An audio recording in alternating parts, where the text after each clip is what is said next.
नमस्कार, स्वागत है आपका मार्केट टाइम्स टीवी में। अब बात करेंगे हम मंडियों के हाल में लहसुन की कीमतों में लगातार एक रेंज देखने को मिल रही थी। जिस तरीके से नवरात्रि के चलते लहसुन की मांग मंडियों में कम हुई थी और अब थोड़ी सी मांग पिकअप होती हुई दिखाई दे रही है। चलिए चलते हैं आजादपुर मंडी में और जानते हैं वहां पर व्यापारियों का लहसुन को लेकर क्या कहना है।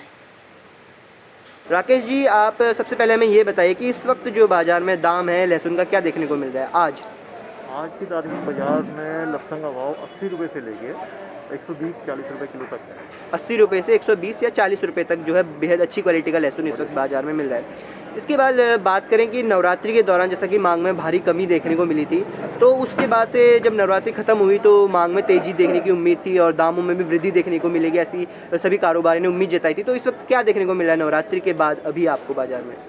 दरअसल मेन बात यह है कि बाहर का लहसुन चाइना का दिल्ली में काफ़ी आ रहा है। चाइना का लहसुन सर, उसको तो बैन कर दिया गया था। लेकिन अभी भी लहसुन आ रहा है। चाइना से लहसुन अभी भी इंपोर्ट किया जा रहा है इंडिया में। जब तक ये लहसुन पूरी तरह से बैन नहीं हुआ या जब तक मंडी में पुराना बैलेंस समाप्त नहीं होगा तब तक भाव चढ़ने की उम्मीद नहीं है।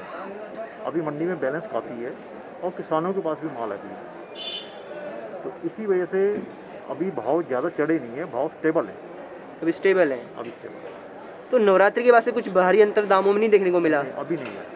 अच्छा, तो आने वाले समय में आपको ऐसा लगता है कि मांगों में बदलाव आएगा और दामों में भी कोई परिवर्तन देखने को मिलेगा? हाँ, आगे आने वाले दिनों में जैसे विंटर सीजन बढ़ेगा, ठंड बढ़ेगी, तो ऑटोमेटिकली जितने भी इस टाइम गवर्नमेंट ने लॉकडाउन खोल दिया है तो ढाबे, रेस्टोरेंट, मार्केटें खुल गई हैं, तो उसकी ज़्यादा से ज़्यादा डिमांड बढ़ेगी तो ऑटोमेटिक भाव भी बढ़ेगा। लेकिन भाव बहुत ऊपर नहीं जाएगा, भाव इसी के दौरान ही चलेगा, 5-10 रुपये ऊपर या नीचे।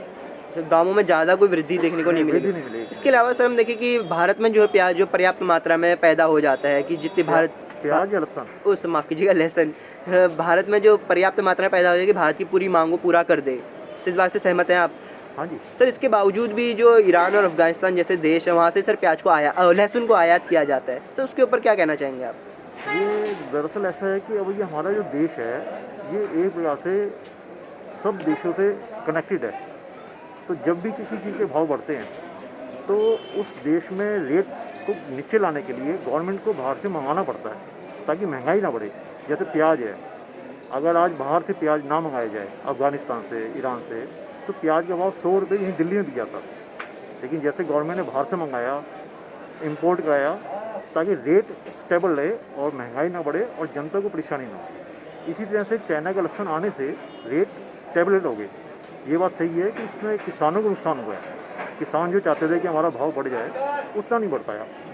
अच्छा, तो सर इस वक्त जो लहसुन का दाम चल रहा है वो सर उससे किसानों को संतुष्ट है? सर सही दाम मिल रहा है, पर्याप्त दाम मिल रहा है किसानों को? पर्याप्त है। तो मतलब ईरान और जो बाकी देशों से लहसुन आयात किया जाएगा उससे कोई बड़ा फर्क नहीं पड़ेगा? नहीं, अब इतना आएगा नहीं लहसुन। ज़्यादा लहसुन आयात नहीं किया जाएगा क्योंकि अगले 2 महीने बाद नई फसल शुरू हो जाएगी। मिड जनवरी में नई फसल आनी शुरू हो जाती है। तो अभी लोगों के पास 2 महीने, नवंबर और दिसंबर, तो 2 महीने का पर्याप्त स्टॉक किसानों के पास है।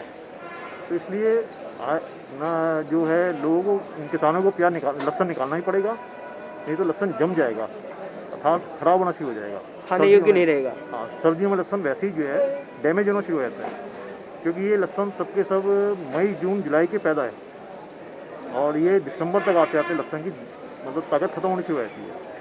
तो इसलिए अभी समय 2 महीने रह गए और स्टॉक इतना है कि पूरा देश में पर्याप्त है। तो ये थे लहसुन के भाव। आजादपुर मंडी में व्यापारियों का कहना था कि चीन से अभी भी लहसुन आयात किया जा रहा है, जिसके चलते कीमतों में अभी तेजी आती हुई दिखाई नहीं दे रही है। बहरहाल लहसुन की कीमतें एक सीमित दायरे में कारोबार करती हुई दिखाई दे रही हैं। मंडियों के हाल में फिलहाल इतना ही। रुकते एक छोटे से ब्रेक के लिए। ब्रेक के बाद बने रहिएगा मार्केट टाइम्स टीवी पर। लेकर आ रहे हैं आपके लिए प्याज से जुड़ी एक बहुत बड़ी खबर। सरकार ने प्याज को लेकर अब क्या कहा है, चलिए अभी ब्रेक के बाद आपको बताएंगे।